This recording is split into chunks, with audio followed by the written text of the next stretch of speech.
दो दिन पहले भारत और चीन के फॉरेन मिनिस्टर के बीच में एक मीटिंग हुई जहां पे एक एग्रीमेंट के ऊपर साइन किया गया। क्या इससे भारत चीन सीमा के ऊपर शांतता निर्माण होगी? जिस तरीके से जमीन पे कार्रवाई हो रही है, ऐसे लग रहा है कि शांतता निर्माण होने में अभी बहुत समय लगने वाला है, बल्कि जमीन के ऊपर जो चाइना की जो आक्रामकता है ये बिल्कुल कम नहीं हुई है। तो ऐसे लगता है कि ये जो स्टैंड ऑफ है ये अभी काफी समय चलने वाला है। जब तक लद्दाख का सवाल है, आपको पता है कि लद्दाख में नवंबर के पहले हफ्ते के बाद बहुत ज़्यादा बर्फ गिरती है, जिससे वहाँ पे काफ़ी जगह पे 30 फीट 40 फीट इतनी बर्फ गिरती है। रास्ते बंद हो जाते हैं, टेम्परेचर -30 से लेकर -40 तक चला जाता है। विंड चिल फैक्टर यानी कि जब हवा जोर से बहती है तो उससे भी टेम्परेचर काफ़ी कम हो जाता है। तो वहाँ जो ट्रुप्स रहेंगे लड़ाई के लिए, उन्हें एक हाई एल्टीट्यूड में वॉरफेयर करने के जगह के ऊपर एक विंटर वॉरफेयर के अंदर भी किस प्रकार से लड़ाई करते हैं, इसका भी मुकाबला करना पड़ता है। लेकिन अच्छी बात यह है कि विंटर वॉरफेयर के लिए इन हाई एल्टीट्यूड जो हमारी फौज है ये बिल्कुल पूरी तरह से तैयार है। ग्लोबल टाइम्स और चाइना के कुछ मीडिया के अंदर इस प्रकार की रिपोर्ट आ रही है कि शायद इंडियन आर्मी की लॉजिस्टिक्स यानी कि जो सप्लाई चेन है ये एडिक्वेट नहीं है, और शायद इंडियन आर्मी यहाँ पे पूरी तरह से लड़ाई ना कर पाएगी। ये बिल्कुल गलत है। Indian army is more than capable of fighting a full fledged war even in winters in east Ladakh. East Ladakh में इंडियन आर्मी विंटर के अंदर भी लड़ाई करने के लिए बिल्कुल तैयार है। ऐसे माना जाता है कि जो सेना होती है वो अपने पेट के ऊपर चलती है। Army marches on stomach. इसलिए लॉजिस्टिक्स या आर्मी की एडमिनिस्ट्रेटिव रिक्वायरमेंट्स ये बहुत ही इम्पोर्टेंट होती है, जिसके अंदर है सोल्जर्स की क्लोथिंग जो विंटर्स के लिए ठीक होनी चाहिए, जिसके लिए है उनका राशन जो विंटर्स के लिए सही होना चाहिए, उनके वेपन्स की एम्यूनिशन, वेपन्स को मेंटेन करने के लिए लुब्रिकेंट्स और अलग अलग प्रकार की चीज़ें। इसके सिवाय एम्यूनिशन को स्टॉक करने के लिए ठीक जगह, पानी को रखने के लिए जगह, जो सोल्जर्स वहाँ पे रहते हैं उनके बंकर्स के अंदर हीटिंग अरेंजमेंट वगैरह वगैरह, ये सारी चीज़ें जो है ये बिल्कुल ही ज़रूरी होती है, जो पूरी तरह से तैयार हुई है। इसका कारण यह है कि इंडियन आर्मी को हाई एल्टीट्यूड में लड़ने का बहुत ही ज़्यादा एक्सपीरियंस है। आपको पता है कि कारगिल में हमारी आर्मी हाई एल्टीट्यूड के अंदर है। इसके सिवाय लद्दाख में भी हमारी आर्मी हाई एल्टीट्यूड के अंदर है, और अभी नहीं काफ़ी सालों से। तो इसलिए विंटर के अंदर किस प्रकार से, विंटर के पहले किस प्रकार से मेंटेनेंस की जाए, विंटर के दौरान किस प्रकार से बर्ताव किया जाए, ये आर्मी को बहुत ही अच्छी तरह से पता है। और जो हमारी विंटर स्टॉकिंग जो होती है ये जब 6 महीना रास्ता पूरी तरह से खुले होते हैं तब ये की जाती है। और आपको पता है कि हम एक बहुत नसीबवान देश है कि लद्दाख पे जाने के लिए हमारे पास 2 रास्ते हैं। एक रास्ता जो है वो जम्मू से श्रीनगर, श्रीनगर से जोजिला पास, जोजिला पास से वो उतर के जाता है कारगिल के तरफ वाया, और कारगिल के बाद वो जाता है लेह के लिए। तो ये रास्ता, इस रास्ते के ऊपर अभी ट्रैफिक अच्छी तरह से शुरू है, और विंटर स्टॉकिंग की स्पीड जो है हमारी बिल्कुल सही है। और ये रास्ता वाया द्रास जाता है, जोजिला के बाद द्रास आ जाता है। और दूसरा रास्ता जो हमारे पास अवेलेबल है वो हिमाचल प्रदेश से है।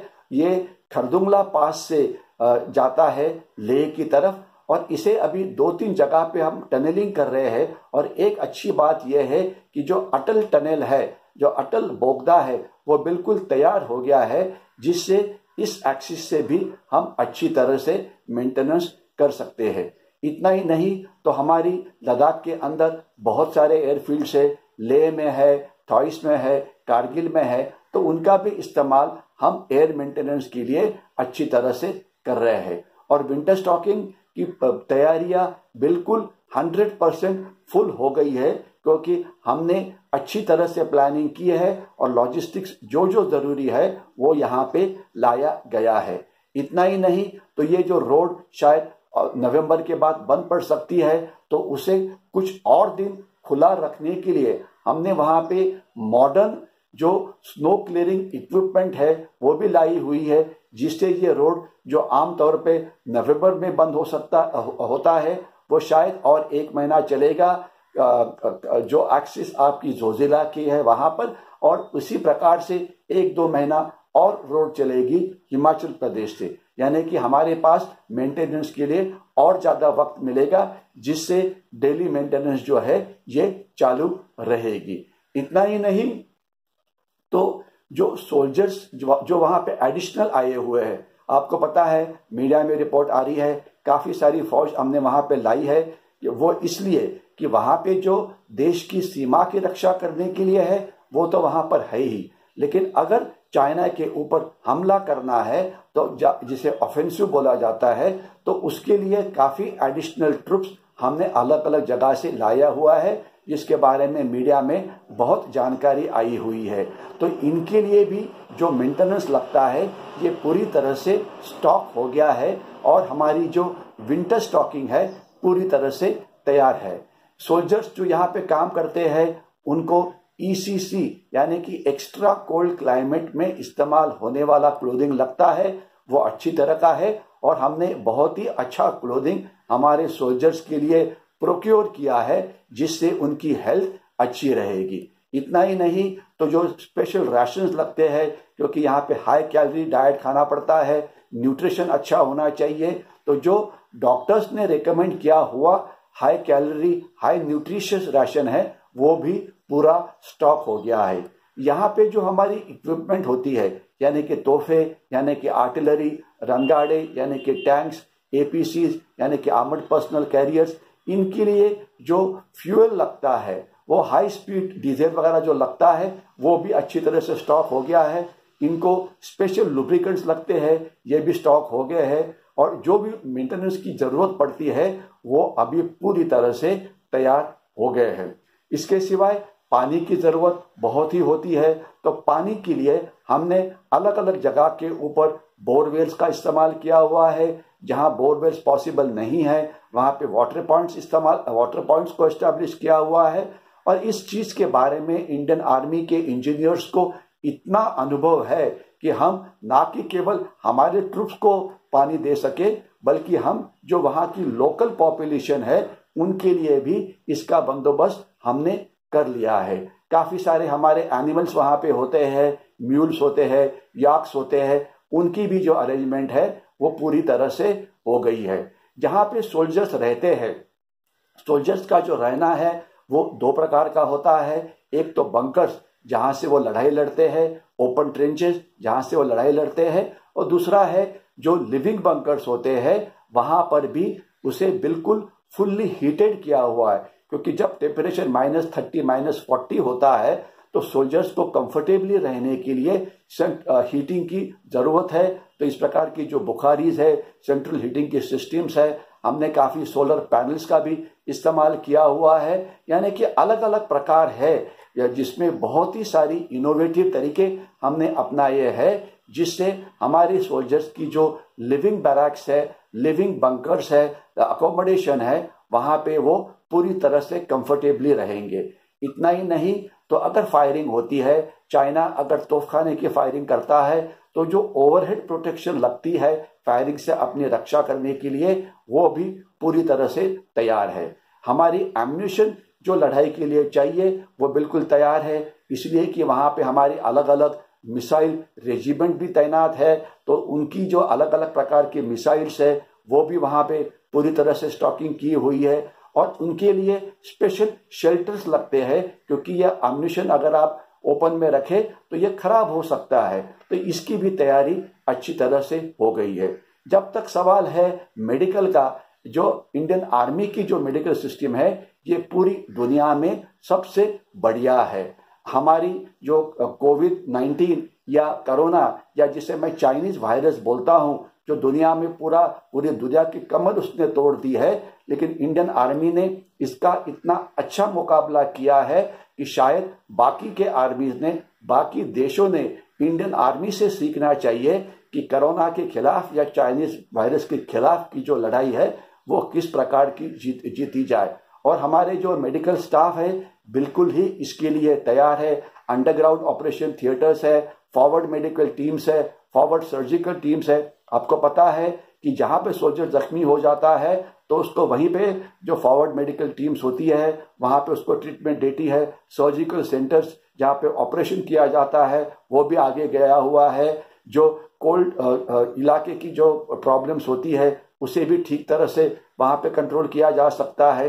तो यानी कि जो विंटर की जो लड़ाई है इसके लिए इंडियन आर्मी बिल्कुल ही तैयार है। और हमारी एक्सपीरियंस इस विषय में इतनी अच्छी है, हम इतनी दिनों से 99 में कारगिल लड़ाई होने के बाद हमारी ट्रूप लेवल कारगिल में काफी बढ़ गई, तो तब से हम ये कर रहे हैं, इसके पहले भी करते थे।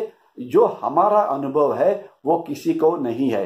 अगर इसकी शॉर्ट में तुलना करते हैं हम चाइनीज के साथ, तो चाइनीज का तो वहां पे हालात काफी बड़ा है। चाइनीज सोल्जर्स अपने पीठ के ऊपर ऑक्सीजन सिलेंडर्स लेके आते हैं, वहां पे वो एक्लेमेटाइज नहीं होते। चाइनीज सोल्जर्स ये बहुत ही सॉफ्ट है क्योंकि वो अपर मिडिल क्लास को बिलोंग करते हैं और वो वन चाइल्ड पॉलिसी के दौरान उनका जन्म हुआ है। तो वो एक अर्बन आदमी जैसे सॉफ्ट होता है वैसे प्रकार का सॉफ्ट है। कंप्यूटर गेम खेलने की आदत, सॉफ्ट लाइफ लीड करने की आदत, लड़ाई ना करने की उनकी तैयारी, वो लड़ने के लिए तैयार ही नहीं है। वो केवल साइकोलॉजिकल वॉरफेयर या वीडियो वॉरफेयर या इस प्रकार की लड़ाई कर सकते हैं, लेकिन लड़ाई करना है, इस टफ वेदर में रहना है, तो वो उनकी बस की बात नहीं है। तो मैं इतना बोल सकता हूं कि कैजुअलिटी रेट वेदर के कारण चाइनीज आर्मी में आने वाले दिनों में बढ़ने वाला है।